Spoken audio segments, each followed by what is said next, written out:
Magandang araw po sa inyong lahat mga ka-review at welcome back dito po sa ating munting channel Pinas News Review, kung saan re-reviewin po natin ang mga mahalagang balita dito sa Pilipinas. Mga simpleng komento sa mga issue dito sa Pinas. At eto nga po mga ka-review natin, kapapasok lang na balita, Filipino pabor sa China.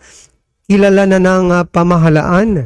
Disinformation lalabanan. Yan mga ka-review natin, patungkol po yan ang ating bibigyan ng reaksyon, komento at kritisismo kung meron man po, no? Mula po ito kay Malacanang Watch. Yan mga ka-review, nasa description po ang full video link ng balitang ito. Subscribe nyo na po, Malacanang Watch. Yan mga ka-review natin. At kung bago ka pa lang at di pa po nakapag-subscribe sa ating munting channel, please don't forget to subscribe. At i-click na rin po ang bell notification para updated ka po sa lahat ng ina-upload sa ating reaction video. Yan mga ka-review natin. At palike na rin po ng video ito. Maraming salamat po. Alright, ito na nga mga ka-review natin. Wag na po natin patagalin. Sama-sama sabay-sabay po natin pakinggan, panoorin at bigyan ng reaksyon ang balitang ito. Ito na po. Samantala, naku, ito na yung ating pag-uusapan at sana po ay huwag kayong magtatampo. Lalo na po yung mga identify or nagpapakilala talaga. Ayan na ho. Pilipino na pabor sa China. Kilala na po ng pamahalaan. Ayan na, malinaw. Kilala na po ng pamahalaan ang mga pabor sa China o kumakampi sa China. Okay? Iyan po ang kinumpirma ng National Security Council, ang kanilang spokesman na si Jonathan Malaya. Okay? At sa side naman po ng Department of National Defense ay yung disinformation ay lalabanan. Kasi ito yung nakakalungkot na dapat ang ating pamahalaan nakapokus lang na ipagtanggol ang ating bayan, ang ating bansa, laban sa China dun sa ginagawa sa West Philippine Sea. Dapat ganun, di ba?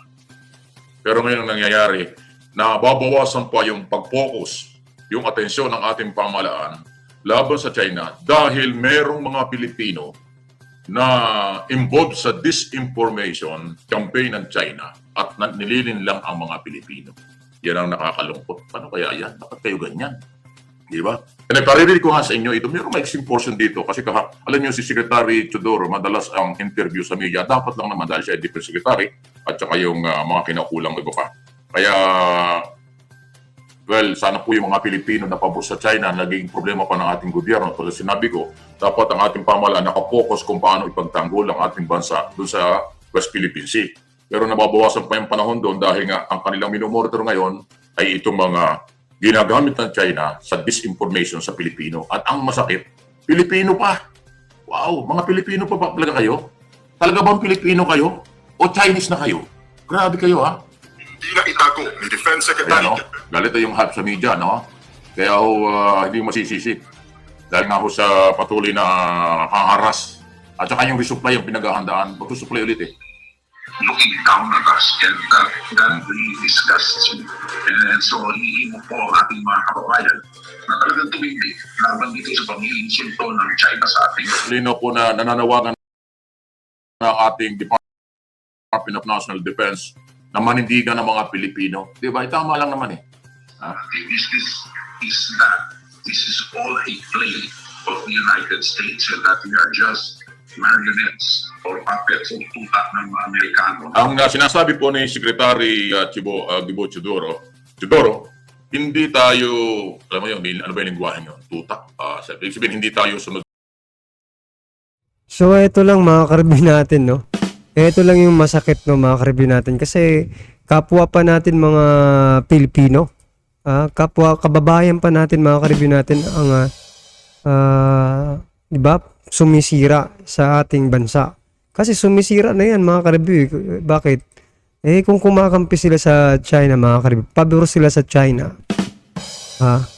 Bakit ka pa naging Pilipino kung sa China ka papabor, di ba?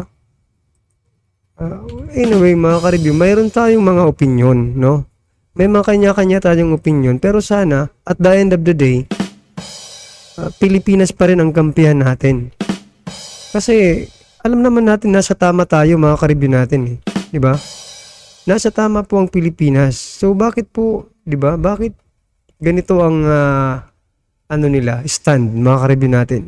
At sino-sino kaya itong mga pro China, mga ka-review natin? I-comment nyo nga po, mga ka-review, kung may alam kayo. May kilala kayong mga pro China dyan, no? Ha? Kasi ano ba? Gusto nyo rin bang palayasin dito sa ating bansa? Mga Pilipino naman kayo, pero bakit China po ang inyong kinakampihan? Yan ha. O kung nagpapakalat ng mga, di ba, gaya nga po ng China, di ba? Kinukundi na nga po ng US ang China kasi nagpapakalat sila ng mga fake news, mga ka-review, sa buong mundo, di ba? Yun yung sinasabi. Yung sabi naman ng China, US daw yung nagpapakalat, no, mga ka-review natin. Ngayon, kung kayo po ay isa sa mga pabor na sa China, pagdududahan po kayo ng taong bayan, ng mga Pilipino, no, mga ka-review natin. Ikaw ba ay nabayaran ng China? Ikaw ba ay spy ng China?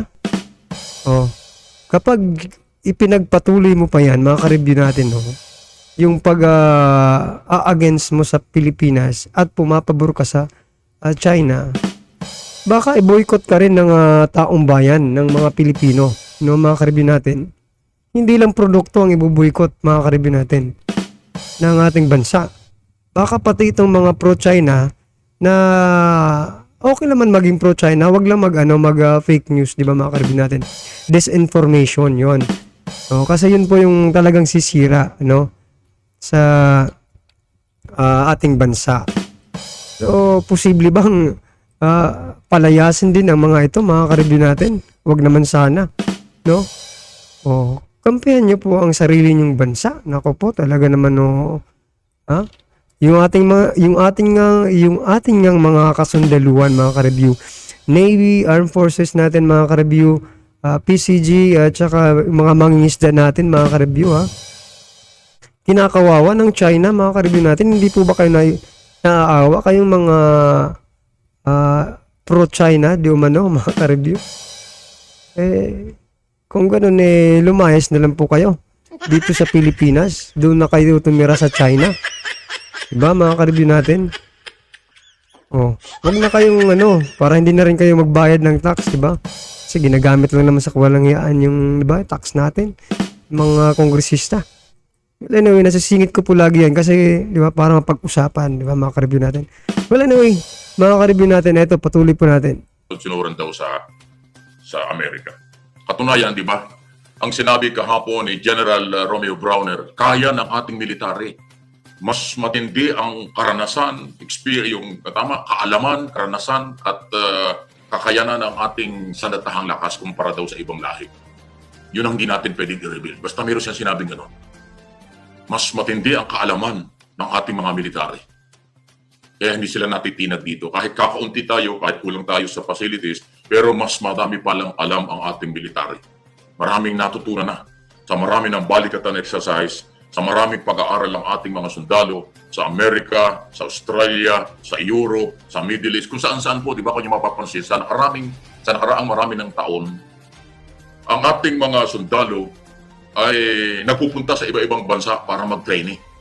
Sa Israel, di ba? Sa Europe nga po. At sa... So yan, mga ka-review natin, yan na, no? Ano po ang inyong reaksyon dito sa nababalitaan nating marami? Ito, Pilipino pabor sa China. Kilala na ng pamahalaan, no? So, mag-ingat-ingat na po kayo, mga ka-review natin, ha? Yung mga pabor dyan sa China, baka isang araw, damputin na lang kayo. Dahil po sa inyong disinformation, laban po sa ating pamahalaan, no? Dahil mga ka-review natin, payag po ba kayo? Kung magpatuloy pa, no, itong mga, diba, pro-China na ito, mga ka-review natin. Kung magpatuloy pa po sa kanilang ginagawang, diba, pag-i-impluensya dito sa ating mga kababayan na maging pro-China din, mga ka-review natin, di ba? Payag po ba kayo na palayasin na lang itong mga pro-China na ito sa ating bansa? Mag-comment nga po kayo ng mga pangalan kung sino po yung mga pro-China, mga ka-review natin. nang malaman din nila na pro-China na pala sila. Baka hindi nila alam na pro-China na pala sila mga ka-review, di ba? Meron ganun eh.